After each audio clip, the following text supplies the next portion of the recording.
Thank you, Mr. Speaker, sir. I also want to thank the member for asking this question. Integrated Human Resource Development Program, or what we call IHRDP, was started by ILO, and the Fiji government has now taken over and is still funding this particular program. And the program itself is targeting the grassroots communities. The main objective of this program is to create sustainable jobs through skills development and encouraging self-employment.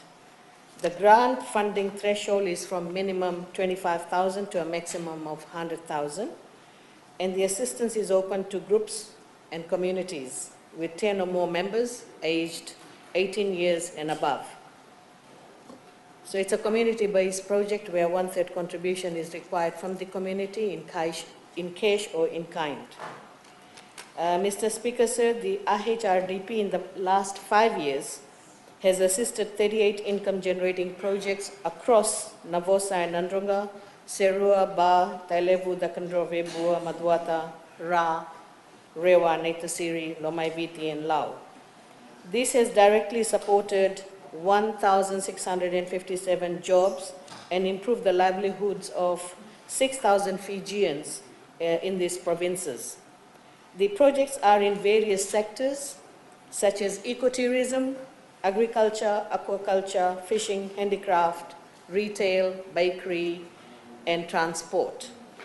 There are many success stories which are being replicated in other regions to provide local communities alternative source of income. These include the Didhia Island Organic, where the IHRDP worked alongside 5 villages to provide training and equipment for virgin coconut oil and ginger farming in 2017 and 2018. This project has benefited the island in terms of livelihood creation and more revenue generation as they sell the VCOs to the local market.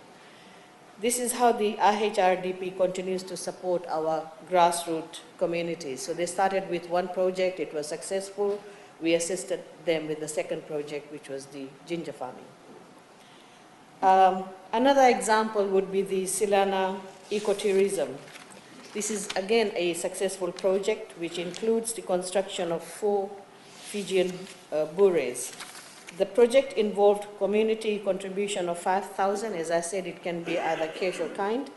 And they contributed 5,000 in cash, labor, and land towards the total project cost of around 57,000.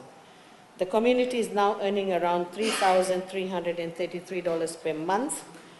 And with this saving, they have now procured a 3-ton truck to help with the transportation problems that they were initially facing.